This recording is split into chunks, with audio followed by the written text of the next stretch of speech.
Okay, so good afternoon all of you. So this is our second class, that is GDP GNP in the series of this important classes. So the first class was on circular flow of income. Those who have missed it, please go through the last class and it will be in this series. So today's topic is national income, GDP GNP. Okay. तर याच्या संदर्भात आपण last वीकला national income असंच पाहिलं होतं. यातला जो पहिला प्रकार होता की आपण कशी मोजतो, what is the mechanism was circular flow of income. ते अंडरस्टँड करण्याचा पर्पजच हा असतो की आपण हे काढू शकू. आता आपल्याला कळलं आहे सर्क्युलर फ्लो काय असते. याचे दोन सेक्टर कोणते इम्पॉर्टंट असतात. हाऊसहोल्ड एकदम बेसिक आणि महत्त्वाचं. हाऊसहोल्डचं काम असतं पैसा एक्सपेन्स एक तर सेव्ह करणं, एक्सपेन्स करणं. जे एक्सपेंडिचर करतात ऑन द प्रोडक्ट्स, ठीक आहे. हां, ते प्रोडक्ट्स विकत घेतात आणि सॅलरी जी सेव्ह करतात. याच्यामध्ये इंटरमिजियरी असते बँक. आपण बँकेकडे डिपॉझिट म्हणून सेव्ह करतो, बँक तेच पैसा लोन म्हणून देतात फॉर बिझनेस फर्म. आणि बिझनेस फर्म प्रोडक्शन करतात प्रोडक्ट्स आणि ते आपण विकत घेतो. तर अशा तऱ्हेने जी इन्कम असते ती सर्क्युलर फ्लोने करते. So this way that is one of the mechanism to measure the national income. सो आजचा आपला अतिशय महत्त्वाचा स्टॅटिक टॉपिक आहे नॅशनल इन्कम GDP GNP. आपण सिम्पली एक करून याचे बेसिक्स आज आपण शिकणार आहोत. मोस्टली आज आपण GDP वर बोलूया, ठीक आहे. And then GNP. तर आपण यामध्ये काय काय बघणार आहोत, लेट्स सी.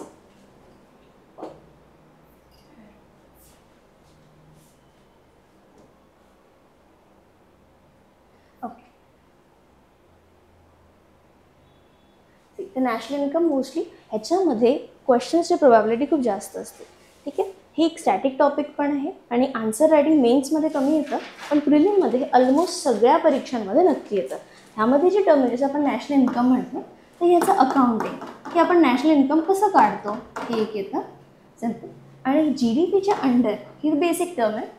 छोटे छोटे कन्सेप्ट्स आपण समजणार आहोत, जसे की GDPमध्ये व्हॉट इज अ GDPचं याचं स्वतःचं what is the meaning of GDP. त्यानंतर ह्याच्यामध्ये यूज होणारे डिफरंट टर्म्स हे आपण काढत असतो. मार्केट प्राईस काय असते आणि ही जे बेसिक्स आहे ओव्हरऑल इकॉनॉमीमध्ये यूज होतात. मार्केट प्राईस, नॉमिनल प्राईस काय असते किंवा ते करंट प्राईस काय असते. त्यानंतर डेप्रिसिएशन काय असतं ते आपण टर्मिनॉलॉजी समजून घेऊया, ठीक आहे. असे काही टर्म्स आपण आजच्या क्लासमध्ये शिकणार आहोत, which will help you to understand this concept as a whole. Once this is understood, after that other such concepts are easier, ठीक है. Now another thing, see topic तसा easy आहे, but almost I have seen many of the students they get so much confused in GDP and GNP. and मग अजून पुढे येतात net national product, domestic, हे नवीन नवीन evolution होतं. तर यामध्ये मी तुम्हाला त्याचं अंडरस्टँडिंग एक बेसिक कोर डिफरन्स सांगणार आहे with some story or this. Okay. So जेव्हा तुम्ही रिवाइज कराल don't jump on the statements and concepts. Recall आपण काय स्टोरी विचार केली होती, ठीक आहे. This is the real understanding. आणि मग त्यानंतर तुम्ही ते स्टेटमेंट्स वाचायचे. हा कन्सेप्ट बिकॉज प्रत्येक कन्सेप्टमध्ये लागू होतो, ठीक आहे. So this is the way we are going ahead. Let start की नॅशनल इन्कम काय आहे. आणि ट्राय केलं अशी मेथडनी की व्हॉट इज नॅशनल इन्कम, जे आपल्या मनात प्रश्न येतात अकॉर्डिंग टू दॅट. चला आपण म्हटलं व्हॉट इज नॅशनल इन्कम काय असते बघ. तर it is not a government's income. National असलं तरी ही आपल्या इंडियाची इन्कम आहे. Okay. So what is it, let's see. This is overall national income. First याला काय म्हणू, it refers to the aggregate value of all final goods and services produced in a country in a particular period time, that is one financial year, ठीक आहे. Definition please pay attention, give you time to right. It is first of all national income. It is the aggregate value of what final, ultimate, not intermediary. जो माझ्याकडे final produce आहे, let say this is a remote, हा मी direct विकू शकते final. Another important goods and services, not only goods. तर कुठे एका कंट्रीमध्ये आणि त्या पिरियडमध्ये असे जे 4 कीवर्ड्स आहेत. मुद्दाम ह्याची डेफिनेशन जे एक दोन असे गाळले जातात आणि सगळ्या सेम वाटतात, म्हणून ते tricky. So always see this is all about the keywords. Concept is very easy. If this is a country, ही एक रूम म्हणजे हा दायरा, ओके. याच्यामध्ये whatever is produced in the whole year, जे पण त्याची मॉनिटरी व्हॅल्यू आपण काढतो. टेबल त्याची किती आहे, चेअर त्याची किती आहे, plus I am giving you this educational service याची किती आहे, याची समजा let say monetary term is 1 lakh, then that is the GDP of this country. Got it? आपण रोमचं उदाहरण घेतलं. फक्त मॉनिटरी व्हॅल्यू आपल्याला काढावी लागते because we do not use barter system. Every एल्जस्ट म्हणून ह्या वर्डचा इम्पॉर्टन्स आहे. So what is GDP? मी दाखवते कसं. ही कंट्री A आहे. This is a country. इथून पुढे नेहमी लक्षात ठेवा, जेव्हा आपण GDP बघू त्याला एक कीवर्ड असा आहे, त्याची काय बघायची? बाउंड्री. हा Pakistan, let's say this is Pakistan, this is India. ठीक आहे. तर इथे बाउंड्री सगळ्यात मोठी, जिथे जिथे GDP किंवा हे एक नॅशनलची इन्कम आहे. नाही, GDP is next point. This is a national income. हे एक नेशन आहे. यांची किती इन्कम आहे आपण ते बघतोय. This is a nation. यांची किती इन्कम आहे?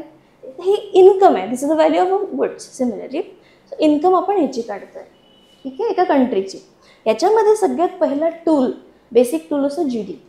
राईट. तर when we see the national income, हे लक्ष ठेवायचं इथे. सिम्पल है definition. Once again, it is the aggregate value of all final goods and services produce in a country in a particular period. So it's an income. आणि त्यासाठी आपण circular flow of income, किती कशी flow होते, that is income. याच्यातला पहिला point GDP. So याच्यात it's a precise definition. GDP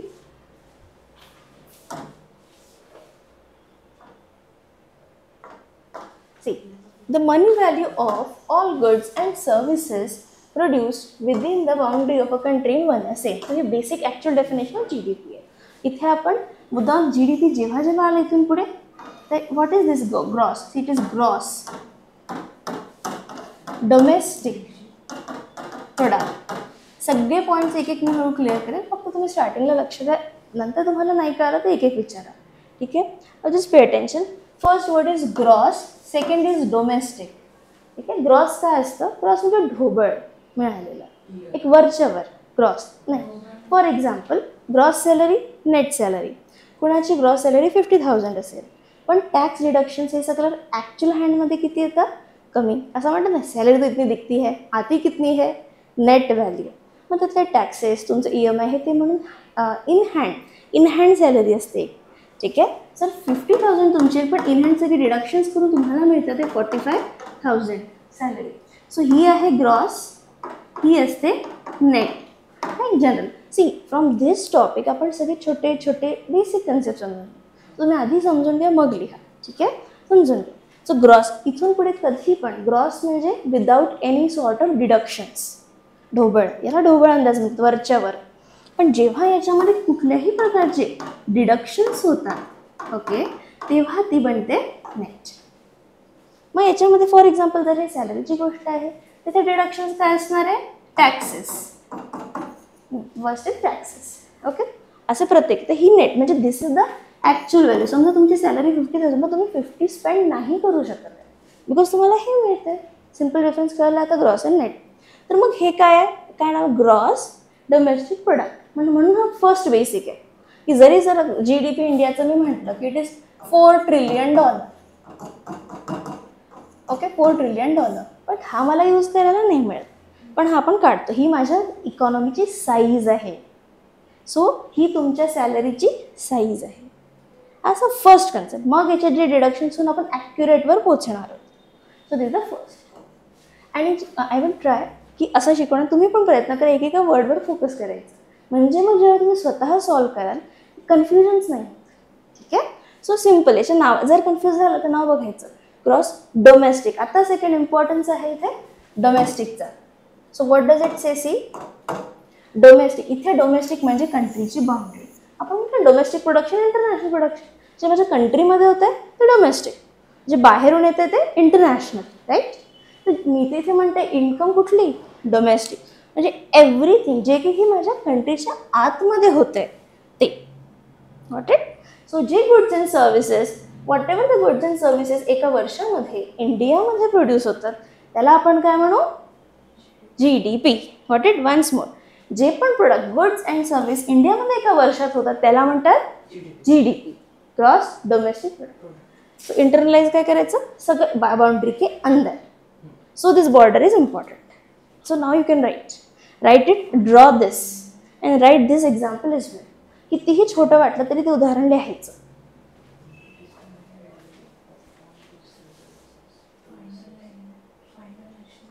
all goods and services. हां, सी नॅशनल इन्कम आणि GDP हे ऑलमोस्ट सेम आहे. नॅशनल इन्कम आपण या सगळ्यांना income, these are the ways of getting the national income. Okay, त्यातला first point आहे GDP. इथनं स्टार्ट, म्हणून ते ऑलमोस्ट सेम डेफिनेशन. नॅशनल इन्कममध्ये all final goods and services, it is same, all goods and final goods. It's okay. पण ठीक आहे, इथे आपण यासाठी मेन्शन करत नाही बिकॉज आता GVA जेव्हा बघतो व्हॅल्यू ॲडेड ते इंटरमिजिएट गुड्स पण येतात. मग ते नॅशनल इन्कममध्ये फायनल इन वन कंट्री नाही धरत, इन वन इयर नाही धरत, नॅशनल इन्कममध्ये आपण करतो की वन इयर. इन वन हां, हे सगळं आपण इयरली बघतो ना. आपण जो पॅकेज असतो तो पण एक वर्षाचा बघतो ना, कोणाचा पॅकेज किती आहे. तर जनरल हे नेहमी एका वन फायनान्शियल इयरवर असतं. पण इथे आपण जसं असं मेन्शन नाही करत. कीवर्ड्स कोणते, फक्त हे एन्श्योर करायचं की फक्त गुड्स नाही, सर्व्हिससुद्धा आणि पिरियड, ह्या दोन गोष्टी महत्त्वाच्या आहेत की एका वर्षात.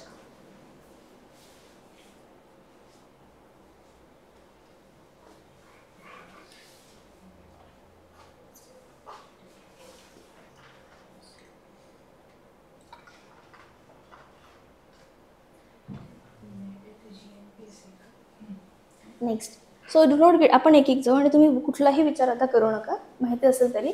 फक्त दिस फ्रॉम स्क्रॅच, वॉट इट, इतकं. आता हे काढण्यासाठी जे टर्मिनॉलॉजी यूज होतील ते आपण बघणार. काय असतं हे बघा, डोमेस्टिक किंवा इकॉनॉमिक टेरिटरी ही काय असते. आता ही जी मी इथे GDPचं म्हटलं,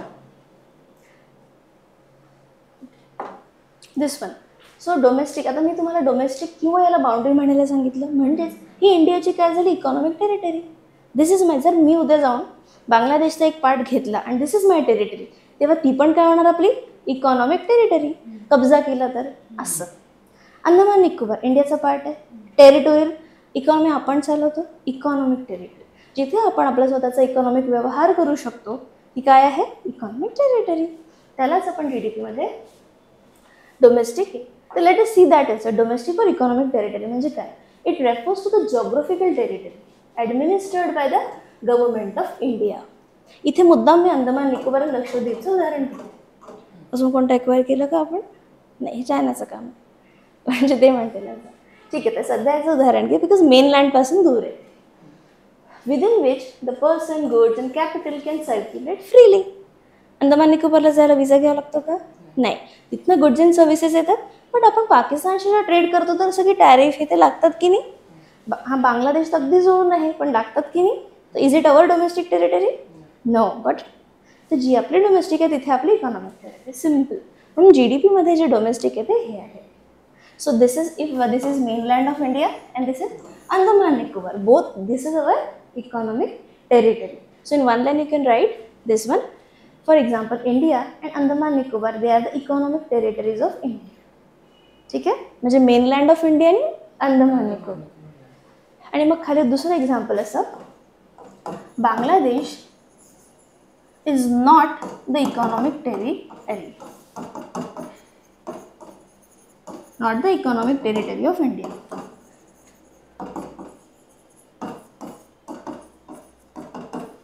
आणि पुन्हा ही डेफिनेशन वाचली, ती अशी असते जी which is economic territory something which is administered by government of India.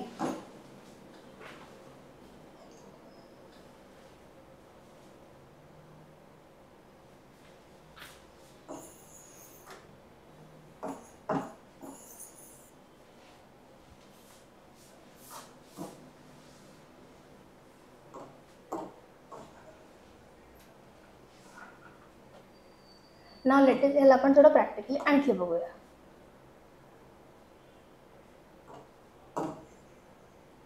काय असतं, ठीक आहे. ह्या एक आता तुम्हाला मेन इकॉनॉमिक टेरिटरी जिथे आपलं ज्युरिस्डिक्शन चालतं, आपलं राईट, ठीक आहे, हे चालतं. आता याला शांतपणे बघा. फॉरेन एम्बसीज म्हणजे माहिती आहे काय असतं. फॉरेन एम्बसीज म्हणजे for example this is a country US एक ऑफिस इंडियामध्ये असते, एम्बसीज म्हणतात. इंडियन फॉरेस्ट सर्व्हिस ऑफिसर तुम्ही जेव्हा बनाल, IFS, sorry not forest, foreign service, तर तुम्ही इंग्लंडमध्ये काम करता, पण आपलं एक ऑफिस असतं ना, त्याला काय म्हणतात एम्बसीज. इंडियामध्ये दिल्लीमध्ये बाकी कंट्रीजच्या एम्बसी आहे, एम्बसीज, त्याचं नाव आहे एम्बसी. ते त्यांचं हे आपलं ऑफिस फॉरेनमध्ये, तसंच त्यांचं ऑफिस इंडियामध्ये, ठीक आहे, असं असतं. इथे काहीही इश्यू झाला, आता मधात कोरियासोबत नाही कोणासोबत आपला इश्यू झाला होता, फ्रान्स, इश्यू तर नाही पण चांगले आहे. त्यांचे ऑफिसेस असतात किंवा मग एम्बसीजपासून आपलं कनेक्शन तुटतं, हे जे काही असतं आपण करतो. तुम्ही जर फॉरेनमध्ये कधीही अडकलात, सगळ्यात पहिले कॉन्टॅक्ट इंडियन एम्बसी. पूर्ण इंडियाचं हे असतं, ते foreign offices in the home country. आता इथे काय म्हटलं आपण domestic, this is very important. Foreign embassies located in India म्हणजे US या कंट्रीची एम्बसी दिल्लीमध्ये आहे. ठीक आहे. This one foreign embassies in India are not a part of domestic territory of India. So try what I am trying to say, ही USची land मानल्या जाते. USचं ऑफिस इंडियामध्ये ॲज अ एम्बसी जेव्हा काम करतं तेव्हा दॅट इज ही फॉरेन, आपल्यासाठी काय डोमेस्टिक टेरिटरी नाही आहे. हे इंटरनॅशनल कन्व्हेन्शन्सनुसार आहे. तसंच इथे जो मी ऑरेंज काढला आहे हा इंडियाचा ऑफिस आहे, म्हणजे this is Indian embassy. And this, आता मग ही काय आहे, see Indian embassy is not territorial economic territory of USA. मग कोणाची आहे, आपली. सो इंडियन एम्बसी कोणाचं ज्युरिस्डिक्शन आहे, Indian economic territory of India. Jurisdiction म्हणजे त्यांची हे, त्यांचा जो अंडर इन्फ्लुएन्स आहे, किंवा आपण म्हणू it is a economic territory of India.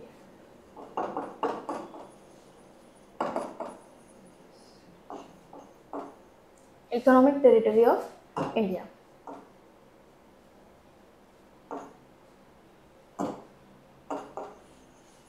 So या कधी कधी काय करायचं, सोप्या गोष्टी ड्रॉइंग्स करायच्या आणि it is very easy to show. तुम्ही कशा प्रकारे इंडियाचा फ्लॅग काढू शकता इथे, किंवा हे US एम्बसी. ठीक आहे. So what will write, US embassy in Delhi does not come under Indian economic territory. Very good.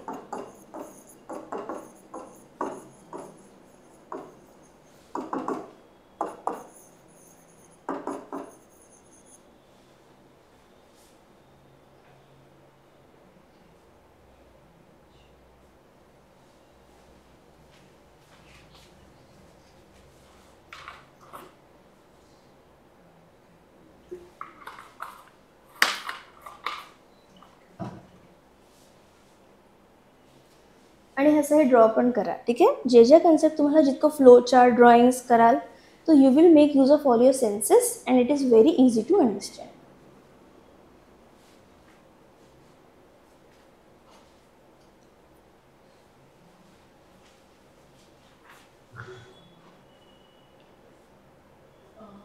Economic territory of India म्हणतात. हां, म्हणता येईल. तेच म्हणजे डोमेस्टिक. एम्बसी कुठली, कोणती, USची की इंडियाची? इंडियाची जी एम्बसी आहे ती इकडे. Yes, it is the one. आणि तिथे जो पैसा जनरेट आहे तिथे कोण करत असणार काम, आपले ऑफिसर्स, IFS आहे. त्यांची सॅलरी कोणती गव्हर्नमेंट करते, इंडियन गव्हर्नमेंट करते. मग that is why it is a economic territory. It is economic territory. तिथे जे म्हणजे yes yes it is our domestic territory.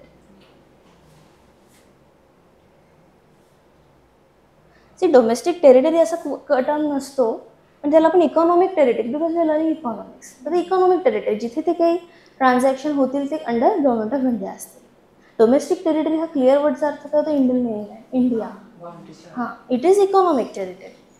Economic व्यवहार असल्यामुळे ह्याचं काम आता पुढे पडेल जेव्हा आपण पैसे मोजू, इन्कम मोजू आपली, असं. ठीक आहे. इथपर्यंत समजलं एक एक पॉईंट्स. तर या छोट्या डेफिनेशननी मनी विल बी एबल की कसं येतं. GDP is what, money value of goods and services in the country. त्याच्यामध्ये आता मग ही concept, this was the economy. आणि ही खूप इम्पॉर्टंट नोट असते की फॉरेन एम्बसीजला काय ट्रीट करतो समजा. आणि आता लेट्स सी एक क्लिअर करायला, दिस इज द मेनलँड इंडिया. इथे अंदमान निकोबार, इकडे आहे लक्षद्वीप. अजून कोणती टेरिटरी आहे इंडियाची, नाही आहे सध्या. ठीक आहे. हे आहे. तर first of all this is what economic territory. म्हणजे आता आपण जे GDP काढू, सो GDP आपण जेव्हा म्हणू तेव्हा आपण याला जर बाउंड्री म्हणतो. ओके. आपण एक फक्त एक रिव्हिजन आहे ह्यांचं. आणि याच्या व्यतिरिक्त मग जर कुठे म्हटलं इकॉनॉमिक टेरिटरी तर काय येणार, एम्बसीज. ठीक आहे. जे आहे भारताच्या बाहेर, दिसायला तर इथे दिसणार नाही पण आपलं येतं इथून मग कुठे कुठे सगळ्या Indian embassies. This is just clearing a picture of mind. इथे जे पण लक्षद्वीपमध्ये छोटे डिसिजन PM घेतात, कधी जाऊ शकतात, काय करू शकतात, जे तुम्ही पॉलिटीमध्ये वाचता ते सगळं इथे लागू पडतं. ही पूर्ण आपली इकॉनॉमिक टेरिटरी असे 24 नॉटिकल माइल्सपर्यंत आपल्या बॉर्डरपासून.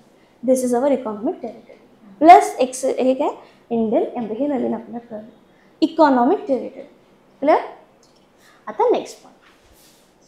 आता आपण हे डेफिनेशन आणि काही कन्सेप्ट शिकूया.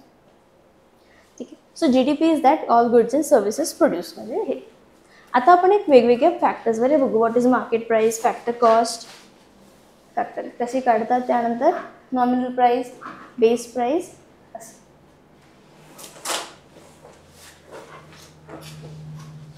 याच्या आधी आपण पहिले बघूया हे डेप्रिसिएशन काय आहे. ठीक आहे. सिम्पल हे दोन कन्सेप्ट GDPच्या डेफिनेशनला यूज होतात. व्हॉट इज अ डेप्रिसिएशन आणि याचं काय काम. आपण we have just seen one example for a salary. ठीक आहे. सो फर्स्ट आपल्याला जी मिळते ती असते ग्रॉस, जी तुमच्या नावावर आहे, ग्रॉस सॅलरी. मायनस आपण काय करतो टॅक्सेस. ह्याला टॅक्सेस म्हणतो आपण म्हणतो डिडक्शन्स, जे आपण प्रकारचे डिडक्शन असतील. And then what you get is net salary. This is a very common term आणि हे प्रत्येक पॉईंटला लागू होईल. जेव्हा जेव्हा मिळालेल्या अमाऊंटमधनं कुठल्याही प्रकारचे डिडक्शन्स होतील त्याच्यानंतर जे मिळेल ते काय असेल नेट. तुम्ही एक लोन जरी घेतलं तर ते प्रोसेसिंग फी कापतात. 71,000चं लोन दाखवलं, काही फीज कापतात आणि जे ॲक्च्युअल अमाऊंट आहे तिचे नेट अमाऊंट सगळीकडे. तिथे रोल कशाचा आहे हा डिडक्शन्स. घेतलं. सॅलरीच्या बाबतीत ते डिडक्शन टॅक्सेस असू शकतात. अंडरस्टूड. सो सिमिलरली जसं आपण ग्रॉस सॅलरी म्हणतो तसंच आपली GDP हा पहिला टर्म असतो. इंडियाची GDP आहे let's say $4 trillion he GDP आहे. पण याच्यामध्ये अनेक प्रकारचे डिडक्शन्स असतात सॅलरीचे ते जे काही असेल. मग ॲक्च्युअल जे असते ते आपल्याला let's say it is $3.5 trillion. ठीक आहे. राईट. ही नेट झाली. ना व्हेरी सिम्पल. जर हे GDP मधलं ग्रॉसमधून मायनस केल्यावर काय मिळतं आपल्याला नेट मिळतं. आता GDPचं मग हे डिडक्ट केल्यावर काय मिळेल NDP. सिम्पल. ही gross development domestic product. After deductions what do we get net domestic product. ठीक आहे. So first whenever we deduct this हे डिडक्शन्स कापलं एक net domestic that is 1. So हा असं जास्त चलनात नसतो पण याला फक्त आपण असं डिफाईन करतो नेट डोमेस्टिक प्रोडक्ट. तर हे रोल डिडक्शन्स. ठीक आहे. आता हे डिडक्शनला इकॉनॉमिक लँग्वेजमध्ये आपण डेप्रिसिएशन म्हणतो. ठीक आहे. हे काय असतं depreciation. It is nothing but the reduction in the value of asset. Reduction written. So loss in the value of fixed asset due to ते कशामध्ये wear and tear, accidental damage, obsolescence जुने झाले. तर काय असतं हे डेप्रिसिएशन. एक्झाम्पल येत असेल म्हणजे जे आपल्या GDP मधनं सुद्धा जे डेप्रिसिएट घटणाऱ्या वस्तू जेव्हा मायनस करतो तेव्हा आपल्याला हे मिळतं. डेप्रिसिएशन म्हणजे याचं बेस्ट एक्झाम्पल असतं तुम्ही कुठली एक कार विकत घेतली. ठीक आहे. मला ड्रॉइंग नाही पण कार विकत घेतली. ओके. जर आणि ही कार आज तुम्ही घेतली लेट्स से 4 लाख एवढी स्वस्त मिळतील. बट तुम्ही जर घेतली आणि उद्याच्या उद्या if you go and sell that car तुम्हाला 4 लाख मिळणार का नाही. कोणीच नाही. ते म्हणतात आम्हाला 3 लाखात द्या. सेकंड हँड कोणतीही वस्तू प्राइस मिळते का. Why it become second hand because the moment you start using any item it loses it's value. कधी ओके. तर कार गाड्या वस्तू यांची नेहमी प्राइस घटत असते बिकॉज ऑफ द युसेज. तो काय असतो विअर अँड टिअर, खराब होणे, मेंटेनन्स करणे, त्याला म्हणतात डेप्रिसिएशन. एका फॅक्टरीने खूप लाखांची मशीन घेतली, 10 वर्ष वापरली तर 10 वर्ष जो यूज होतो that is a where and tear आणि मग त्याचं डेप्रिसिएशन काढलं जातं. ठीक आहे. कुठलंही याचं असतं डेप्रिसिएशन काढून मग त्याची आज व्हॅल्यू 5 लाख 6 लाख ही निघत असते. स्क्रॅप व्हॅल्यू आणि ही काढतं. दिस इज व्हॉट हॅपन. तर जसं तुम्ही उद्या जरी विकलं त्याची किंमत कमी. ही जी असते this is the loss in the value of that asset. हे मोस्टली आहे ना it does not apply to plots and land. त्यांची तर किंमत वाढते वस्तूंना आणि याला असतात. ठीक आहे. तर असंच इकॉनॉमीमध्ये ज्या गुड्स अँड सर्व्हिसेस बनतात त्यांची दरवर्षी किंमत तीच नाही राहत, ती कमी होते. सो आपल्याला हा डेप्रिसिएशन मायनस करायचं असतं. डेप्रिसिएशन हा टर्मच बनला आहे रिडक्शन. जसे आपले हे रिडक्शन्स होते सेम इज डेप्रिसिएशन. ठीक आहे, तसं इकॉनॉमीचं आहे. आणि म्हणून त्याला अजून काय म्हणतात, कन्झम्पशन ऑफ फिक्स्ड कॅपिटल. म्हणजे फिक्स्ड कॅपिटल माझा टेबल होता त्याचा मी यूज करते. तो अगदी 10 वर्ष 1 वर्षाने नवीन दिसणार का, त्याची किंमत कमी होणार आहे. ठीक आहे. So depreciation is the loss in the value of assets. Right it down again this with this example. याच्यासारखं जे के ह्या प्रयत्नांनी आपण काय करतो, we are moving towards more accuracy.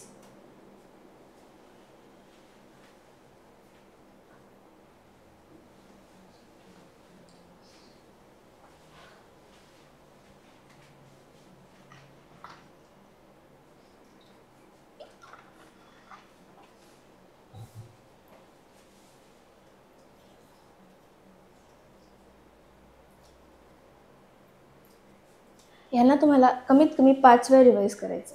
ठीक आहे. झाल्या ॲटलीस्ट 1, 2 समजून घेण्यासारखं 3 टाइम्स. दुसरा सब्जेक्ट असतं तर मी 2 म्हटलं असतं. इकॉनॉमी आहे, it is dynamic subject, at least 3 times in next 10 days. मग तुम्ही सॉल्व करता जेव्हा मग तर अगदी समजून जातं.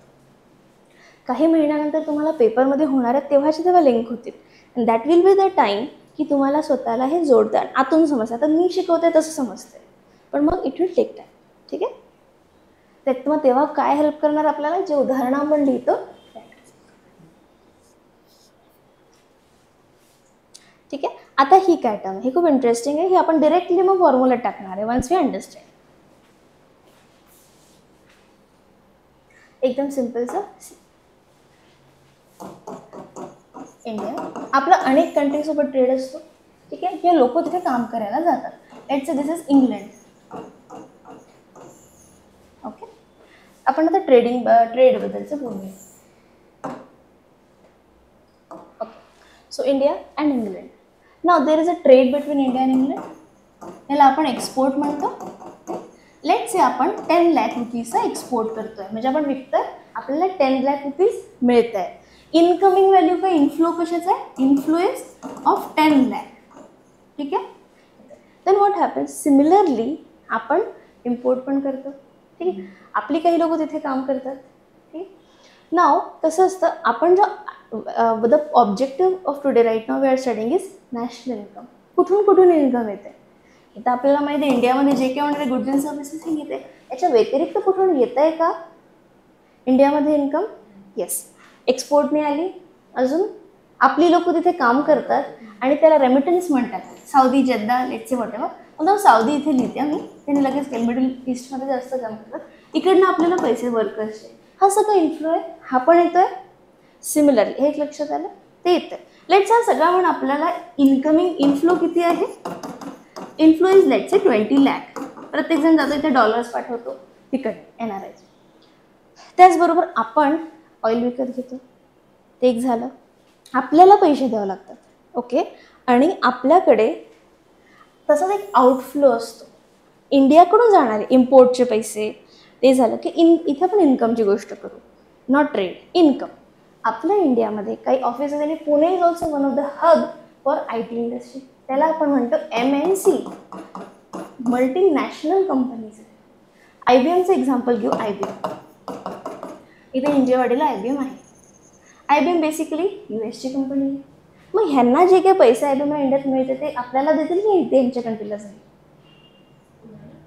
इथे जे काही अमाऊंट आहे IBM it belongs to US. So पैसा कोणाचा आहे, US. सिम्पल. मग ती लोक काय करतील, IBM हे हा आउटफ्लो आहे, हा कुठे जाईल, US ला. IBMचा तर कंपनी IBMची आहे ना, पैसा त्यांचा आहे. पैसा सगळा जो काही रेव्हेन्यू प्रॉफिट जाईल तो इंडियाचा राहील का, तो USचा आहे. हा झाला आउटफ्लो. कारण दोन्ही गोष्टी पॅरलल चालतात. तसे याचा अर्थ काय की जे काही मल्टीनॅशनल कंपनीज आहेत, मी 3 समोर ठेवते. एक आहे इन्फोसिस, रिलायन्स, देन बार्क्लेज, HSBC. हे 4 नाव आहे. ह्या 2 फॉरेन कंपनीज आहेत. ह्यांचे ब्रांच ऑफिस आपल्याकडे आहे. होम मेन ऑफिस कुठे आहे, होम कंट्रीला आहे. ठीक आहे. लोकांचे बार्क्लेज, HSBC, अजून काय. हे कोणाचे आहे, इंडियन कंपनीज आहे. येस, या इंडियन कंपनीज आहेत. ह्या फॉरेन कंपनीज आहेत इंडियामध्ये. ह्यांचे हेड ऑफिस किंवा हे मदर कंट्रीज आहे, पण ह्यांच्याकडून आलेला सगळा जो रेव्हेन्यू आहे तो इंडियातून काय जातो, बाहेर जातो. आणि ह्या इथला इंटरव्ह्यू आपल्याकडे राहतो. हे बेस्ट एक्झाम्पल आहे टू अंडरस्टँड. ठीक आहे ना. तर ही व्हॉट इज दिस, म्हणजे ही जी इन्कम झाली, हा इंडियामध्ये जर हा इन्कम दिसला it will get deducted, right. Now what is this, so जो काही आपला आउटफ्लो असतो आणि इनफ्लो, याचं जे काही आन्सर येतं, लेट्स आता आउटफ्लो हा पूर्ण आहे, हा यांच्याकडून 30 लाख रुपीज प्रॉफिट चालला आहे यांच्या होम कंट्रीजला. आणि इनफ्लो किती होता आपल्याकडे येणारा, 20 लाख. येस. मग याचं म्हणजे व्हॉट इज इट, मग जास्त आउटफ्लो होतोय की इनफ्लो, आउटफ्लो. म्हणजे 10 लाख रुपीजचं हे आलं ना, 30 मधून 20 काढले 10 राहिले असं असते. पण इट विल जास्त जातोय, so that will be negative. आलं. तर नेट फॅक्टर अब्रॉड काय आहे, आपला अब्रॉड दोनही ट्रान्झॅक्शन सुरू आहे एका वेळी. इनफ्लो पण आहे जे आपली लोक तिथे काम करतात, पण तेच टाटाचं जॅग्वार कंपनी इंग्लंडमध्ये, ठीक आहे, मग ते पैसा आपल्याकडे येतो, राईट. जसे आपल्या MNCsकडे तिकडे जातो. बस फक्त काय जास्त आहे, तो जो नेट अमाऊंट निघतो काहीही असो तो आपल्या GDP मध्ये ॲड करायचा असतो. ठीक आहे, because this is the source of income. For example आता मी माझी लेट्स माझ्याकडे जे पण अमाऊंट आहे इंडियामध्ये 10 लाखचं सामान प्रोड्यूस झालं, ठीक आहे, बट आय एम लुकिंग की माझी what are the other source of income apart from this main land. ठीक आहे, yes this was my income 10 lakh. ठीक, मी 10 लाख लिहायला गेली तिथे, हे 20 लाख, बट प्लस 20 लाख. पण तेव्हाच मला कळलं की इंडियामध्ये जे मी धरलं होतं त्यातनं 30 लाख तर तिकडे चालले, मग मला मायनस तर करावं लागेल ना. त्याच्यासोबत मी -30 केलं, इथे नील होऊन गेलं ते, right. So here what is this, what you talking, net factor income abroad. अब्रॉडमध्ये जाणारे आणि येणारे ह्याचा जो net value that should be added in GDP. मग तो निगेटिव्ह असो की पॉझिटिव्ह असो, तेव्हा तुम्हाला रिअल पिक्चर दिसेल. Because it is the source of income म्हणून मी ॲड करते, पण त्याचबरोबर इथलं बाहेर पण चाललं आहे, तुम्हाला मायनस करायचं आहे. सो व्हॉट, फॉरेन कंट्रीज आपल्या लँडवर आहेत, हां MNCs, हां, त्यांना रन करायसाठी कॅपिटल कोण देतं? ते आपले त्यांची that is the FDI only, that is the investment they are investing in India. Who is investing? MNCs. हां, मग ती कंपनी ज्या 2 लिहिल्या त्या रन फॉरेन करतात. येस. मग तिथे आपले लोक अर्न करतात. हां आणि आपले लोक अर्न करून पैसा फॉरेनला पाठवतात. हां, आपले लोक पण आपला पाठवून बघा, कंपनीचा जो प्रॉफिट असतो तो कुठे जाणार, पण ती त्यांचीच इन्व्हेस्टमेंट आहे ना. हां आणि मग ती त्यांचीच इन्व्हेस्टमेंट मधून त्यांना प्रॉफिट होतोय, मग तो आपल्यामधून कसा लॉस होतोय? लॉस नाही. हां, आपण फक्त आपल्यामधून कसं डिडक्ट करतोय ते आपल्याला नाहीच आहे ना. हां, आपल्यामधून म्हणजे आपण GDP मध्ये फक्त एवढंच म्हणत असतो व्हॉट एव्हर, म्हणून ते GDP जसं मी घेतला नाही कन्सेप्ट ॲक्च्युअल, ह्याच्यानंतर कळेल तो. GDPचा अर्थच हा होतो की या लँडवर ज्यांनी जे प्रोड्यूस केलं, वरून ब्रह्मदेवाने जरी केलं तरी ते माझं आहे. मग त्यातनं मी जेव्हा हे मायनस केलं तेव्हा माझ्या नेशनची इन्कम निघेल. हाच आहे, म्हणून GDP आता सांगते व्हॉट इज GDP, ते टर्मिनॉलॉजीज व्हॉट इज दॅट सी. तर हे नेक्स्ट हे एवढं झालं की कळलं असं. म्हणून तो that is why it is not actual a good calculator GDP. म्हणूनच तर आपण एक एक काढू आता एवढे GNP अजून what is which will give you the clear idea असं. हां this we will reach till there. Yes, NNP is the final national income. आता हे that is simply net factor. Net again म्हणजे plus and minus, inflow and आउटफ्लोला minus करून हे solve करून जे निघतं ते net factor income from abroad, ही अशी टर्म यूज होते, is equal to the difference between factor income, म्हणजे ही सगळी कुठल्या प्रकारची, rent, wages, interest in any form, income earned by normal residents of India temporarily residing abroad, and factor income earn by non residents temporarily residing in India. Simple. जी बाहेरची लोक आपल्याकडे temporary राहत आहेत ती, आपली लोक बाहेर जी राहत आहेत ती, या दोघांचं जे काही समेशन येईल ते आपल्याला हे नेट फॅक्टर इन्कम राहील. Net. So simply inflow and outflow. Okay. इंडियामध्ये ज बेस्ट एक्झाम्पल जर सांगायचं राहिलं, खूप सारे नेपाळी लोक काम करतात. मी स्वतः यावेळी नेपाळला जेव्हा गेली होती, सारखे इकडे ये जा असते, ते मॅक्सिमम पूर्ण वेळ इंडियातच राहतात, इथे काम करतात. बांगलादेशी बांगलादेशी बोलायचं काम असतं. ओके. सो तिथे ते सगळे इतके दिसायचे, म्हणायचे आपल्याला वाटतं आम्हीच तर बाहेर जातो, पण ही सगळी आपल्याकडे येतात. ठीक आहे. मग ते काय करतात, पैसे, आणि मग आमच्याकडे कामवाली होती इथे, ती ती म्हण आणि नेपाळला 100 रुपीज इज 160. मला खूप मजा आली होती, खूप पैसा होतो ना, अजून आय हॅव द करन्सी. तर ती आमच्याकडे यहाँ से हम 10,000 कमाते, वहाँ भेजने पे 16,000 हो जाते. तिकडे तर त्यांना फायदा आहे ना, मग ते पूर्ण 10च्या 10 पाठवतात आणि 16,000 होतात. मग दे आर सेंडिंग, तिथे थोडी यूज करते. So simple, what is net? Nepali लोक जेव्हा इंडियामध्ये काम करतात, बाहेरची लोक, इट इज देअर इन्कम, ह्याचा आउटफ्लो होतोय ती याच्यात, आणि आपली लोक तिकडून डॉलर्स पाठवतात, जे कन्वर्ट होत रुपीज खूप होतात असं. तर ह्याची सुद्धा ह्याचं नेट काढणे, inflow outflow. So it is nothing but the difference of that two sum between whatever. आता जशी ती वेजेस तिला मिळत होते earn by normal in India, temporary outside, हे आपले NRIs, आणि factor income on temp by non residents, ही नॉन रेसिडेंट आमच्या नेपाळमधली बाई, ठीक आहे, ती जे अर्न करते रेसिडेंट इन इंडिया, हे याच्यामधलं. जसं मोस्टली आपल्याकडे काय होतं, काम करणारे कमी असतात, बट MNCsमुळे हे वाढलं आहे. ठीक आहे, जो काही असो, question is never asked on that, हे ट्रेडमध्ये बघितलं जातं. फक्त आपल्याला हे समजलं पाहिजे. We should not forget to add की याचं काहीतरी करायचं आहे. This is the definition, you should write it. ही सिम्पल एवढीच लेटेस्ट आहे, डिफरन्स बिटवीन फॅक्टर जे सगळी income by normal residents of India and abroad.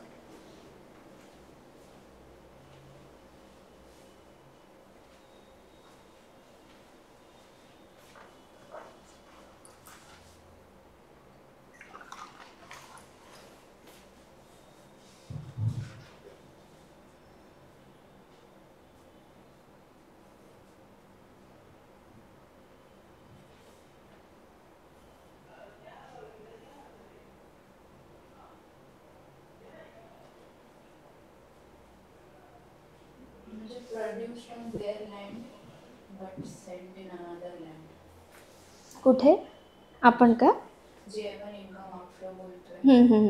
हां, प्रोड्युसिंग देअर, येस. म्हणून ह्या गोष्टी लक्षात कसं ठेवायच्या? Example NRIs. So they are working in US, sending dollars to India. तुम्ही लिहू पण शकता. आणि Nepali workers working in India, sending money to Nepal, अगदी असं लिहायचं. त्याला म्हणून inflow out.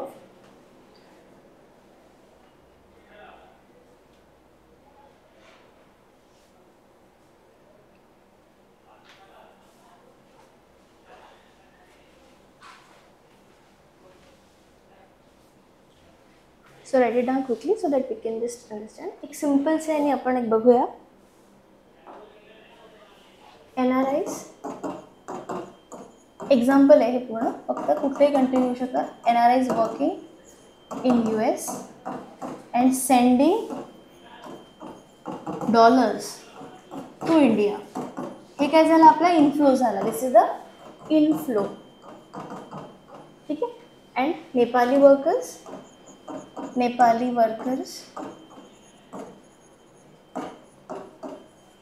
Working in India हे these are the temporary residents residing in our country. हे आहे नॉन रेसिडेंट्स. सेंडिंग रुपीज,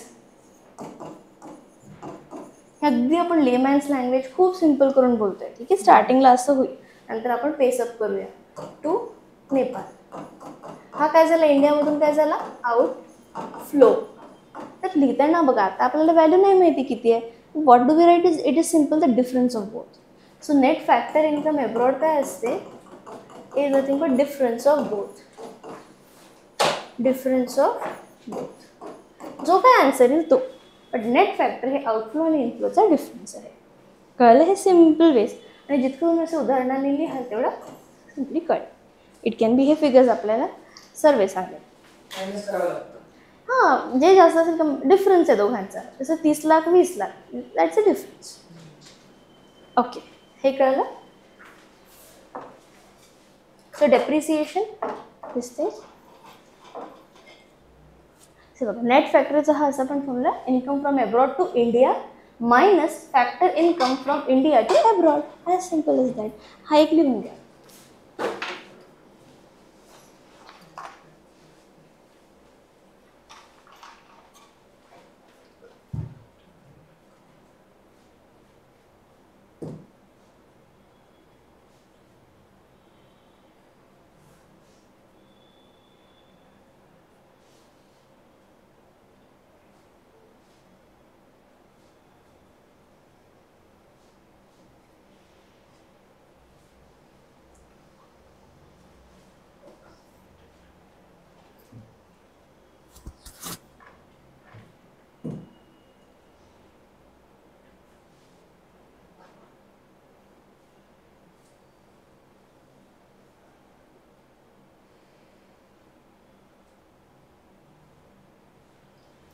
कळालं इथपर्यंत? म्हणजे आतापर्यंत आपला इफ यू टॉक अबाउट ना, आपण GDPची डेफिनेशन काय बघितली होती? एका कंट्रीमध्ये जेवढा काही गुड्स अँड सर्व्हिस प्रोड्यूस होतात आणि डोमेस्टिक, ठीक आहे, ह्याला आपण म्हटलं GDP. तर आपल्याला पोचायचं कुठे? नॅशनल इन्कमवर. तर this is the first stage to calculate.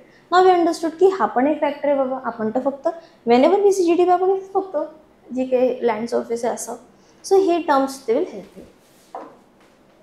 तर वीज तर आपण बघूया. व्हॉट इज दिस ना? आता आपल्याला नॅशनल इन्कम जर काढायची आहे, ठीक आहे. सो नॅशनल इन्कम ना, दिस हा जो याचा स्पेशल क्लास घेणार आहे मी वेगळा. आज आपण GDP रिलेटेड करणार आहोत, पण from this national income then accounting methods of GDP.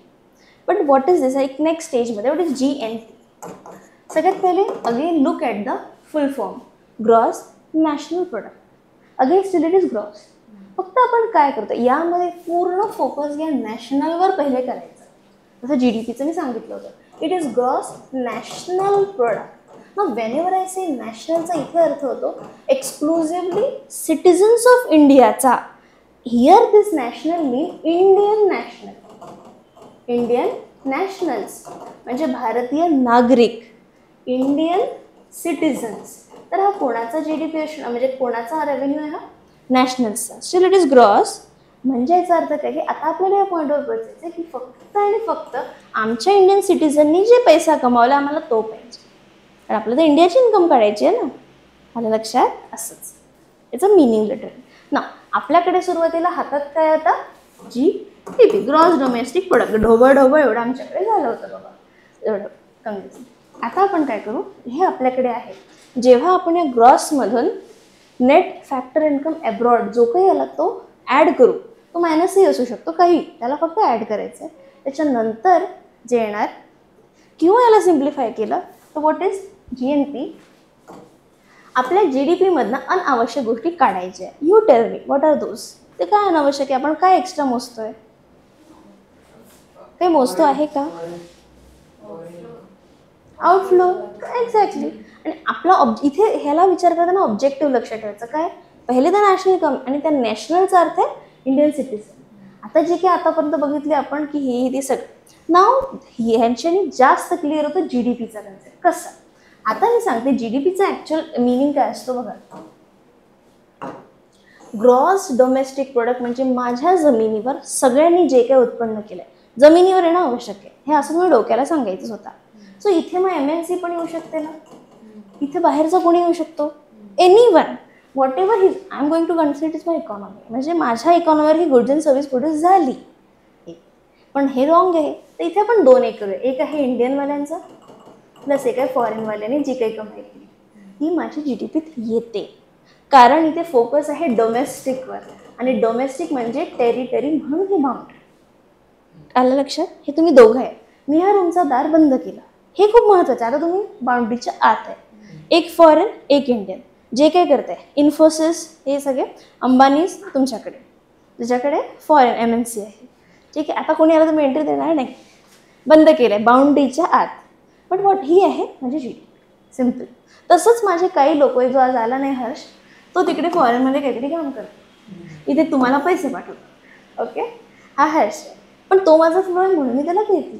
आता मला इथून कोणाला मायनस केलं तर माझ्याच नॅशनलचं येईल. हे हर्षचे पैसे आहे, हे इंडियावाले इन्फोसिस, हे फॉरेन. आता फक्त सांगा याच्यात ना मला फक्त इंडियनचं काढायचं तर मी काय करू? याला कट करून टाकू. सिम्पल. ऑल दोज इथे जे जनरेट होतं त्याला कट, बिकॉज ह्यांचा पैसा यांच्या मदरलँडला जाणार. आता कळलं? जसं आपल्याकडे येतं ह्यांच्या होम कंट्रीला, ती त्यांची काय झाली, त्यांची नॅशनल इन्कममध्ये जाईल. मग जेव्हा मी याला मायनस करते आणि माझ्याकडे तेव्हा डोमेस्टिक टेरिटरीचं बंधन नाही राहत, तेव्हा मला काय मिळतं, माझ्या फक्त नॅशनल्सचे त्याचे दोनच सोर्स असतात. एक या इंडियामध्ये आपले इंडियन्स लोक काय करतात, सेकंड आपले लोक बाहेर जाऊन काय करतात. ह्या दोघांचं ॲडिशन एकदम सिम्पल. म्हणून आपण काय करणार, आपल्याकडे असतं GDP. या GDPमधून ह्या GDPमध्ये यू कॅन डिरेक्टली असं पण लिहू शकता, adding income from abroad to India, income from abroad कुठे to India, minus income outside, income from abroad of India याच्यात इंडिया टू एब्रॉड. ठीक आहे. Income in India from abroad, from foreign countries, foreign companies.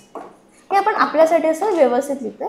आपल्या GDP plus this income minus whatever is the outflow. याला 2-3 प्रकारे पण लिहू शकता. पण कधी कधी आपण नेट फॅक्टर इन्कम हे आधीच काढून ठेवतो आणि म्हणून त्याला फक्त इथे ॲड करतो, जे तुम्ही आता लिहिलं आहे. So income from abroad to India, इंडियाचा इथे येणारा इनफ्लो आणि इथून जाणारा आउटफ्लो, बस हे सिम्प्लिफाय. पण आपण कुठेतरी यालाच काय म्हणतो, नेट फॅक्टर इन्कम अब्रॉड. ठीक आहे. जसं म्हणून हे डायग्राम्स हे खूप महत्त्वाचे आहे. The moment you see this formula you just cancel this foreign one. What do we get is India and हर्ष म्हणजे आउटसाईड. हां, तर ही काय झाली आता. आता खऱ्या अर्थाने नॅशनल, पण स्टिल इट इज ग्रॉस. ठीक आहे. It is national income. पहिल्यांदा मला कुठे आता माझ्या नेशनलची मिळेल. आता मी बघत बसेल त्याच्यामध्ये की बाबा ॲक्च्युअल किती येतोय, काय कट होतं आहे, तिथून इथे यायला पण काही टॅक्स लागतो का, इजंट इट. पण माझा ऑब्जेक्टिव्ह अर्धा इथे पूर्ण झाला. हे याची जी थेअरी आहे ना ही समजा खूप इम्पॉर्टंट आहे, कारण खूप अप्लाइड क्वेश्चन्स येतात. आणि वारंवार एक्झाममध्ये हा अजिबात टाईम नसतो की तुम्ही ते रिकनेक्ट करा मग लिहा, असं नसतो. पण ह्या जितका टाईम तुम्ही आता यावर डोकं खर्च कराल, स्पेंड कराल, हे खूप हेल्प करणार. आणि हे काही टॉपिक्स असे आहेत. ठीक आहे. जर मी तुम्हाला फक्त ही डेफिनेशन वाचायला दिली ना 10 मिनिटात संपेल, पण अंडरस्टँडिंग काहीच येत नसते. ठीक आहे. तर असंच तुम्ही लिहा आणि मग आपण GM. सो आता कळलं तुला जो डाऊट होता मगाशी टेरिटरीचा, या कन्सेप्टने GDP जास्त क्लिअर होतं.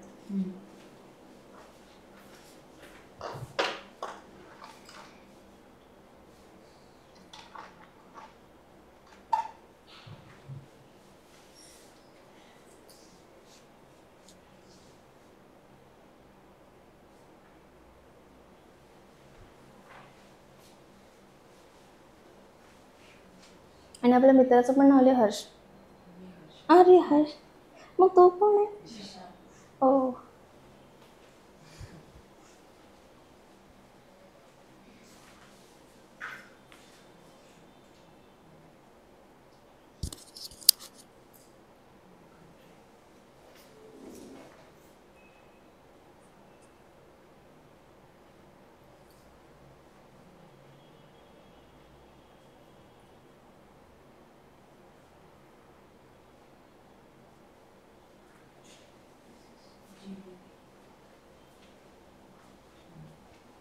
आज मी ज्या MCQs नाही घेतले, एक MCQ मी तुम्हाला सेंड किंवा आपण एका लेक्चरमध्ये डिस्कस पण करूया. तोपर्यंत ते प्रिपेअर करा. आणि हा असा सिम्पल तुमच्या वर्ड्समध्ये हा सिम्पल फॉर्म्युला लिहा.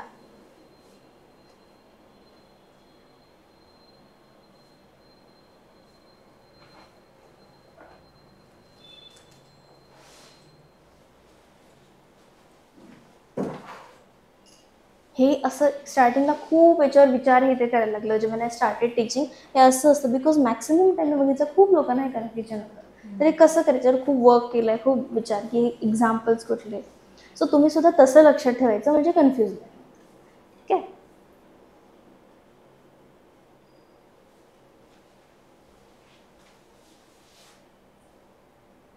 एक्झाममध्ये पण प्रॅक्टिस करताना try to make the whatever diagram you feel. खूप त्याने क्लॅरिटीमध्ये खूप जास्त की कुठून काय येत आहे, कसे सोर्सेस आहे. कारण तुम्हाला इतकं कंटेंट वाचायचं आहे की नुसतं वाचून ते डोक्यात नाही राहणार. GDP म्हणजे आपण तेच आहे ना, आपण इंडियामध्ये लँग्वेज जे कमवतो ते. मग आपण लाईक फॉरेनचा मायनस करतो ते ठीक आहे, म्हणजे इंडियामध्ये बनवतोय ते प्लस का करतोय, तो ऑलरेडी कन्सिडर आहे. कुठलं इंडियामध्ये नाही, इंडियाच्या सोबत बाहेरून येणारी इन्कम ती प्लस करते आपण. ठीक आहे. One second. चला आपण जर स्टार्टिंगपासून GDP म्हणजे काय, money, it is the money value. Monetary टर्म्समध्ये जे काही goods and services within the boundary of a country, म्हणजे ही झाली बाउंड्री. ठीक आहे. जी ही दिसते याच्यामध्ये. पण म्हणूनच तर ना इथे मी फॉरेन GDPमध्ये येत आहे का ऑलरेडी फॉरेनचं नाही. राईट. बघा वन्स अगेन ही रिव्हिजन आहे. इथून आपण सुरू केलं स्क्रॅच. डोमेस्टिक टेरिटरी, जी माझ्या बाउंड्रीच्या आत मी बंद केला दरवाजा, जे लोक आले ते कोणी असो, मग कोणी ओसामा बिन लादेन असला तरी चालेल, जे असो ते, it comes in my category. म्हणून this was not accurate. Then we move for gross national product. मग त्याच्यामध्ये आपण काय केलं, ग्रॉस नॅशनलमध्ये फक्त माझ्या नॅशनल्स, इथं आपण मग कोण मायनस करणार, फॉरेन नॅशनल्स. त्यांना मायनस केलं तेव्हा मला मिळालं माझ्या सिटिझन्स. त्याला आपण म्हणतो gross national product.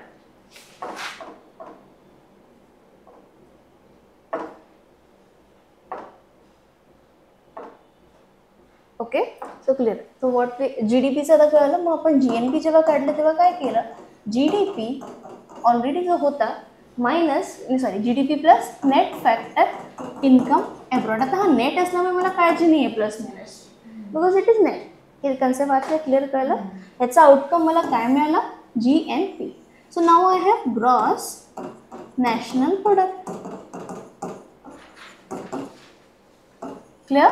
Now what I will do, आता मला मिळालं हे अजून ॲक्युरेट काढायचं. सो ग्रॉस नॅशनल मिळालं मला.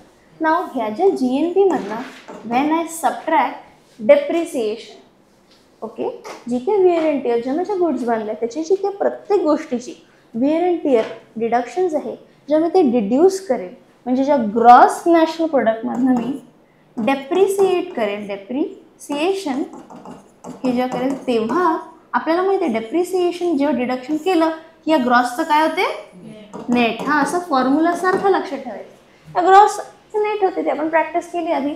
नेट नॅशनल प्रोडक्ट आहेच ते, इथे फक्त याचं ऑपरेशन होतं. ठीक आहे. सो नेट नॅशनल म्हणजे तुम्ही कधी जर विसरले ऑन टाईम तरी तुम्ही अशा फॉर्म्युल्याने जाऊ शकता की जेव्हा जेव्हा आपण डिडक्शन्स करतो हे माझे डिडक्शन्स आहेत. ठीक आहे. डिडक्शन तेव्हा ऑटोमॅटिक ग्रॉसचं काय होते, नेट, नेट नॅशनल प्रोडक्ट. आणि यालाच आपण काय म्हणतो, NNP. And NNP is nothing but national income. ठीक आहे. So this NNP is nothing but national income. So ते NNP पण GDPचे आकडे येतात. Around it is $3.5 trillion. नाही GDP, NNPचे आकडे यायचे.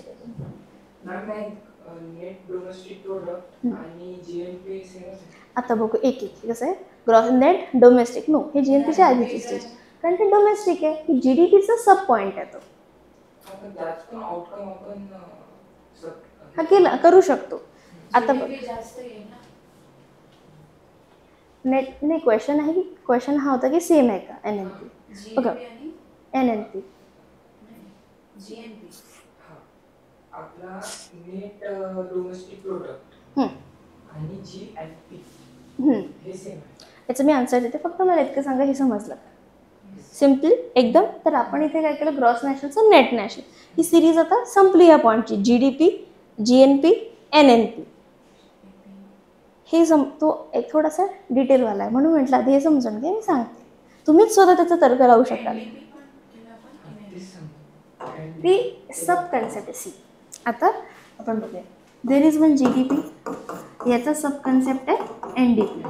पण या GDP मधनं जेव्हा आपण डोमेस्टिकच्या ऐवजी नॅशनल्सला घेतो we get gross national product. पण this is not the complete answer because my objective was to drive the national income and it is still gross in nature. I want perfect one. So next stage is NNP and this is nothing but national income. Simple. But someone asked me की ठीक आहे आणि पण तुम्ही बघितलं असेल नुसते जे फॉरेन म्हणा सगळे जे चर्चा होतात ते GDP कोणी म्हणतं का NNP ह्याच्याच असतात, त्याचा साईज खूप मोठा असतो ना. सो दिस इज युजली म्हणून आपण ह्यात जर कोणी विचारलं ठीक आहे इट्स GDP व्हॉट इज म्हणजे याच्यात डिडक्शन्स असतील तर थोडा ॲक्युरेसी त्यांना GDPची हवी असेल तर व्हॉट वी डू GDP मधनं डिडक्शन्स केले तर त्याच्यातून डायरेक्ट NDP आहे. ठीक आहे. असं नाही आहे, डिडक्शन हे काहीही असू शकतं. इन्शुरन्स टॅक्स, सबसिडी ही पण असते. आपण एक्सपोर्ट ड्युटी इम्पोर्ट ते फॉरेनसाठी काय काय वेगळे टॅरिफ्स देतो ते पण असू शकते. ही पण ते ॲक्च्युअल कशाची गोष्ट आहे. When we talk about GDP इथे गुड्स अँड सर्व्हिसेस. एक्झाम्पल हे जे असेल 1 वर्षात मी एक मशीन घेतली त्याच्याने मला 6 लाखचे इन्कम झालं, पण ती अर्ध्या वर्षात खराब झाली आणि त्याला 2 लाख मला लावावं लागले, तर मला खरंच 6 लाख मिळाले का?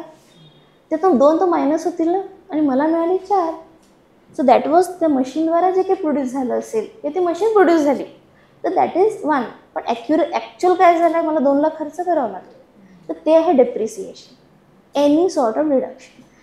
ऑफिस रनिंग जे let's say profit is 1 lakh, पण इथे जे काम करतं इलेक्ट्रिसिटी बिल येतं ते मायनस होणार की नाही? ॲक्च्युअली 1 लाख राहतो का? सॅलरी झालं हे दिलं, ही सर्व्हिस सेक्टरचं सांगते.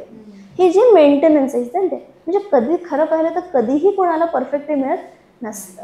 मी 4-5 बिझनेसची उदाहरण घेईल आणि आपण बघू त्यांना कसं कसं किंवा तुम्ही मला ते द्या एव्हरी बिझनेस. आणि मग अल्टिमेटली तर GDPचा जेव्हा आपण हे सगळे डिडक्शन मायनस करतो ते काय आणि भरला आहे.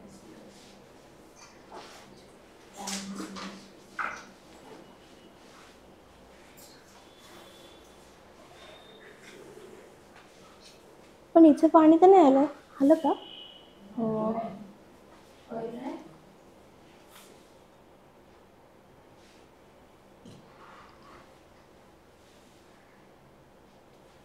बंद करते AC तर सध्या. झालंच आहे ना आपलं. भरलंय का ते?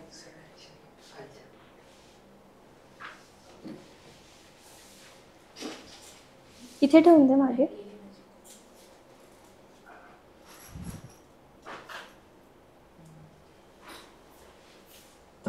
Okay, so got it. हे आता कळालं. तर हे असं जे एक्झाममध्ये विचारलं तेव्हा तुम्हाला तसं येईल with by reading definition. So this is the one and this finally our national income. ठीक आहे, हे कळलं आता. तर जेव्हा आपण डेप्रिसिएशन मायनस करतो ते ग्रॉस आणि नेट होतं फक्त. आणि हे जे असते नेट फॅक्टर ते इन्कमबद्दल आहे इंडियन नॅशनल. ओके, आता ह्यामध्ये ना हे दोनच कन्सेप्ट की आपण कसं मोजतो. काही कन्फ्युजन नाही ना? ते जसं जितक्यादा तुम्ही असं लिहाल तेवढं ते क्लिअर होईल. आणखी क्लिअर होईल. मग नाही आहे ना दोन्ही. अजिबात. हां, आता आपण ठीक आहे त्याची चर्चा करू पटकन. तुम्हीच सांगा मला या पॉईंटवर.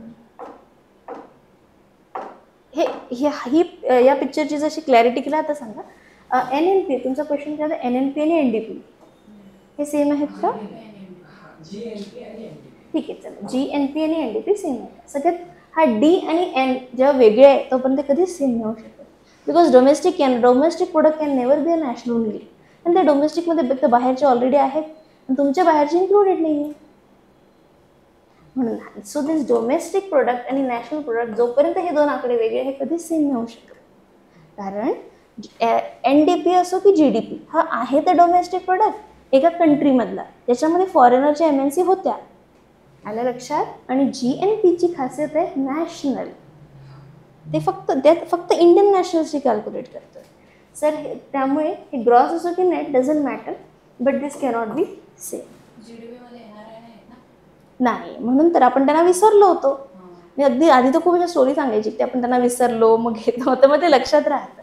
आपण मग आपले जे भाऊ बंधू बाहेर असतात त्यांना घेतलं नाहीये आणि इथे जे एक्स्ट्रा त्यांना घेतलं असं आलं. ते जितकं असं लिहून टाकायचं ते क्लिअर होतं. आणि ह्याच्यातनं काही डाऊट आला तर नक्की विचारायचा. ओके, तर असं खूप याच्यात ना हे क्रिटिकलवालं हे असतं थिंकिंग. पण एकच असतं मग तुम्हाला इझी होऊन जाईल. ओके, आता हे जे मोजतो आपण तर कसे त्याच्यावर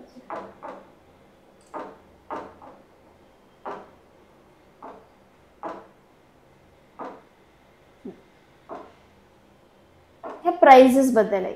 नॉमिनल और करंट, बेस और कॉन्स्टंट हे काय असतं?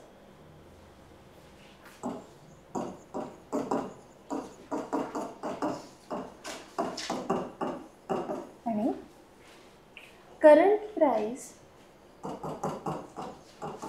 नॉमिनल हे टर्म्स खूप इम्पॉर्टंट आहे. हेच टर्म इन्फ्लेशन असो की कुठे सेम चिपकवले जातात आणि मिनिंग तो सेमच असतो. This is a fodder material. Okay, आता बघा नेहमी जे हे डिस्कशन्स असतात हे दोन कुठल्या प्राईजनुसार आहे. ठीक आहे, कॉन्स्टंटलाच बेस प्राईज म्हणतात जुने आणि करंट म्हणजे नॉमिनल. आता हे काय? करंट म्हणजे आजचा, टुडे, आज सिच्युएशन काय आहे. आता आपण पहिले फक्त उदाहरण समजून यायचं नाही. बेस प्राईस कॉन्स्टंट म्हणजे एक असा आपण ठरवलेला स्टेबल प्राईस असतो किंवा तो त्याचा बेस बनतो जो स्टेबल होता त्या वर्षी असं धरलं जातं. आणि हा असतो नॉमिनल किंवा म्हणजे आजच्या तारखेचा. ठीक आहे, तर आपण जे आहे GDP हे दोन्हीही याच्यावर काढू शकतो. दोन्ही याच्यावर कॅल्क्युलेट करतात. ओके, आणि त्यालाच वेगवेगळं याला मार्केट प्राईस सुद्धा म्हणतात. आता फॉर एक्झाम्पल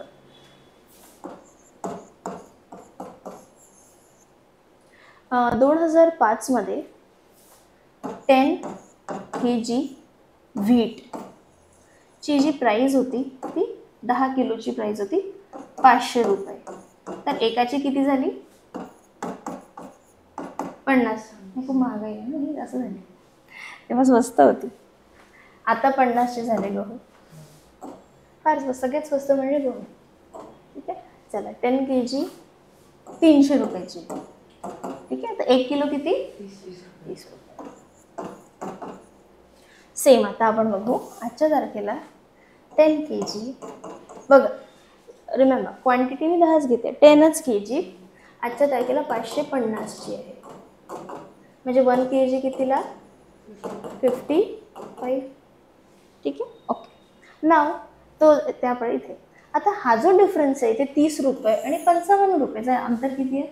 डिफरन्स 25 रुपीज. आता 25 रुपीज म्हणजे गव्हाचं प्रोडक्शन वाढलं आहे का? ते तर सेमच आहे 10 किलो. म्हणजे मला महाग नाही का भेटत आहे? तेवढे त्या पैशामुळे मला जास्त मोजावे लागतं, तेव्हा मला 10 किलो मिळत आहे. ठीक आहे, तर काय हा जो डिफरन्स आहे 25 काय म्हणतात ते कशामुळे आहे? इन्फ्लेशन. महागाई दर वाढला 2005 पासून 19 वर्षात. दिस इज नथिंग बट इन्फ्लेशन. आज तुम्ही मला सांगा 2005 पासून आजपर्यंत कोणता तरी एक प्राईस सेम आहे का? कुठल्या तरी तीच वस्तू तेव्हा एवढ्या लावते आज तीच आहे का? काहीच नाही आहे, काहीच नाही. जर का मी पेट्रोल आणि मी सोनं धरलं तर बस ते आपल्या नजरेसमोर म्हणजे अगदी माझ्यासमोर 32,000 पासून 72,000 मी बघितलं आहे. त्यापासून मला कळायला लागलं 72 आणि यावेळेला ते 1,000 2,000 असं होतं. काहीच सेम नाही. मग हे वाढ हे कशामुळे होतं? इन्फ्लेशन, महागाईमुळे ही असते. याचा अर्थ आहे बघ, what is the understanding we have to take. जी पण करंट प्राईस असते it is always inclusive of inflation. ह्या गोष्टीमध्ये वाढ इन्फ्लेशनचा अर्थ काय? तर बलूनला आपण इन्फ्लेट करतो, फुगवतो, फुगवलेला वाढलेला खरा वाढलेला नसतो.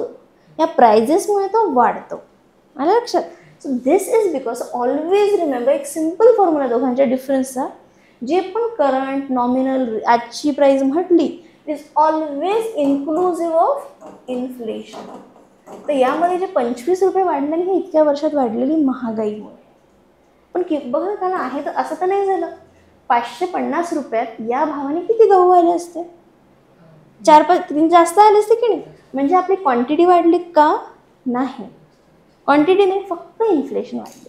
आणि म्हणून आपण जेव्हा कॅल्क्युलेशन्स करत असतो युजली तर लोक करंट प्राइजेस नाही घेत, बिकॉज अननेसेसरली इन्फ्लेशनमुळे ते प्राईस जास्त दिसतात पण खरे नसतात. तर जेव्हा जेव्हा कॅल्क्युलेशन आहे म्हणून तुम्ही प्रत्येक वेळी वाचाल always there is a concept of base year and base price. ठीक आहे, हां, गुड क्वेश्चन. हा for example me base year का घेत असते? एक असं वर्ष आपण निवडतो ज्या वर्षी ऑलमोस्ट सर्व गोष्टींचे प्राइसेस स्टेबल होते. स्टेबल म्हणजे आज 10 रुपये, उद्या 100 रुपये, परवा 30 रुपये, मग असे नव्हते. रिलेटिव्हली स्टेबल होते. असे स्टेबल इयर आपण निवडतो. आता रशिया युक्रेन क्रायसिस झाली, अचानक प्राईस वाढले, माहिती आहे कशामुळे? ब्लॉकेड झाले. असं वर्ष आपण नाही केलं.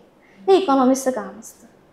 आता इथून पुढे तुम्ही जे पण बघाल वाचाल नेहमी लिहिलं असं याचा बेस इयर हा येतोय, त्याच्याने मला बघा ह्या बेस इयरला धरलं तेव्हा मला समजते बाबा इन्फ्लेशन किती झाली. आज जर बघितलं नाही येत नाही प्राईस. लक्षात? म्हणून आता व्हॉट इज दिस? तर करंट प्राईस असतो आजचा प्राईस, ज्याच्यामध्ये येतील अशा गोष्टी अशा आणि अनेक काही ॲडेड असतात. तर म्हणून हा आजच्या मार्केटचा प्राईस पण असतो. पण एखादी वस्तू, आता दुसऱ्या वस्तूचं उदाहरण घे. जेव्हा एखादी वस्तू बनते ती 50 रुपयातच बनली आहे, पण मधात ते टॅक्स आणि ॲडव्हर्टायझिंग 150ची झाली. म्हणजे खरंच वस्तू 150ची आहे का? फक्त 50 रुपयाची आहे. म्हणजे अवाजवी अवास्तव प्राईस 150 रुपये लावली आहे. 100 रुपये एक्स्ट्रा. त्याचा बेस प्राईस कॉन्स्टंट राहील 50. आणि आलं लक्षात? हाच कन्सेप्ट आहे. हे गव्हाचंच उदाहरण आणि काही पण असं घेऊ शकतो. ठीक आहे, हे इतकं समजलं. मग आपण त्याचं फक्त थेरी वाचू मग त्याला लिहू. हे काय म्हणतात? नॉमिनल किंवा करंट काय असते? The market price of any good. So this is the market price of any goods और service in the current year is called the nominal, किंवा त्या वर्षीची. आणि ही प्राइस जर घेतली समजा 310, तर तुम्ही किती, आणि इंडियामध्ये लेटचे आपण ह्याची ही प्राइस घेतली 55 रुपीज गहू. ठीक आहे, आणि या वर्षी इंडियामध्ये 500 किलोचं झालं म्हणजे 500 kg झाला त्याचं प्रोडक्शन झालं. तर आपण हे 555 आणि 500ला मल्टिप्लाय केलं किती मोठा अमाऊंट होईल. आणि लोकांना सांगताना काय सांगू, पहा इंडियामध्ये किती प्रोडक्शन झालं, किती पैशांचं झालं, ही तर GDP आहे. पण खरी गोष्ट ती आहे का? क्वांटिटी नाही वाढली ना. मग तुमची खरी प्रोग्रेस केव्हा होईल? त्या रेटवर तुमची क्वांटिटी वाढली. आलं लक्षात? सी द सेकंड स्टेज ही जी आपण आत्ता बघा. आता समजा तुमच्या not I am taking example of wheat now, let's take example of rice. किंवा चला जाऊ दे, सेम उदाहरण तुम्ही व्हीटच घेते. समजा तुमची यावर्षी याच भावात लेट्स से रुपीज आजही 30 आहे आणि त्याच्यावर तुमचं प्रोडक्शन 20 kg झालं. ही खरी प्रगती आहे. समजलं? या आपलं प्रोडक्शन 20 किलो आणि गव्हाचे दाम 30 रुपये आहे. बेस प्राईसपेक्षा नाही जास्त फ्लक्च्युएट झाले. सी द नाव किती? 30 kg, 30 रुपीज अँड 20 kg. हे किती झालं? 600 ना. हां, 600 रुपयात फक्त. तर ही इथे काय झालं? तुमची क्वांटिटी वाढली आहे, राईट? नुसते पैसे नाही वाढले. इथे क्लिअर दिसतं फक्त पैसा. हे बघा 10 किलो आहे म्हणजे किती महाग झालं. जी गोष्ट 300 तुम्ही 10 किलो घेऊ शकत होते त्यासाठी आज तुम्हाला 550 द्यावं लागतंय. तुम्हाला नुकसान झालं ना.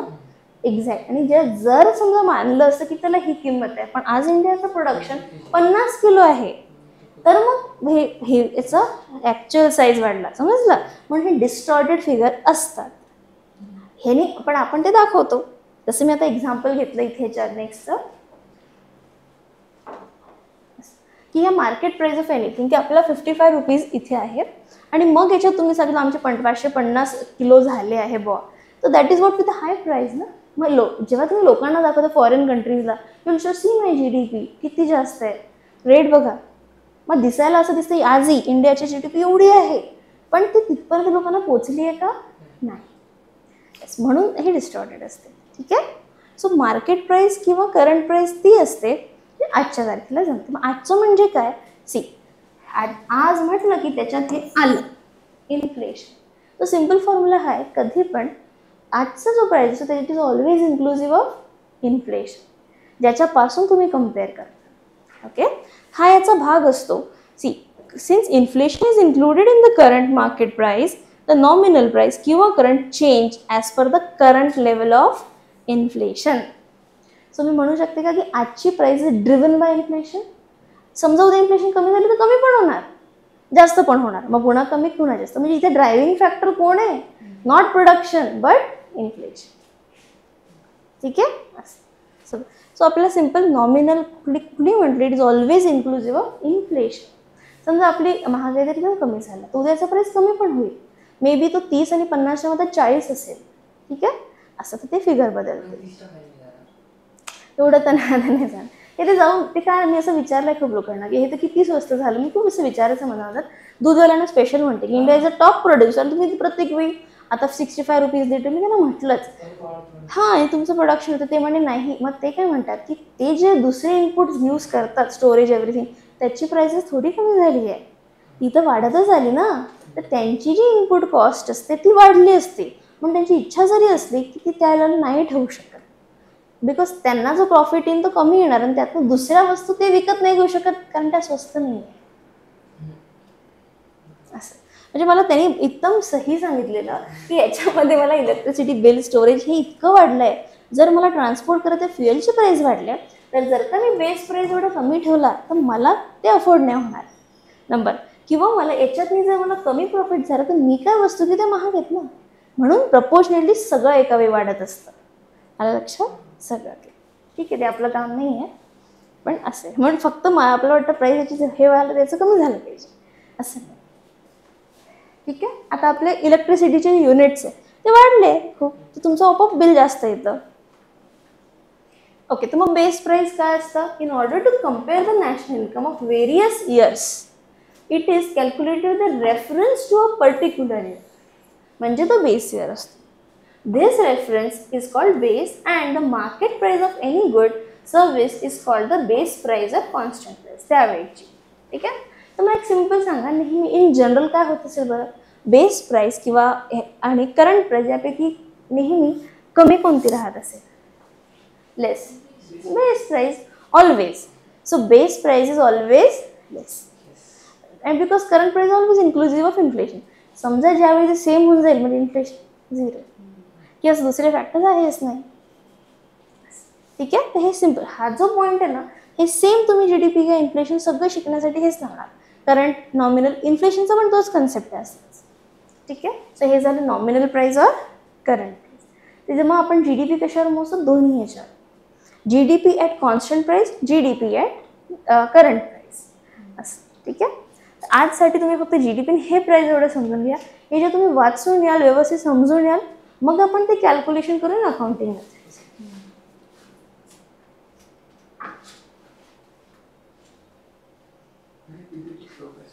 हां सेव्ह ना, ठीक आहे. मी सेव्ह करते इथे, मिळून जाईल तुम्हाला. शेअर का मी सांगते सरांना. हो बिलकुल. हां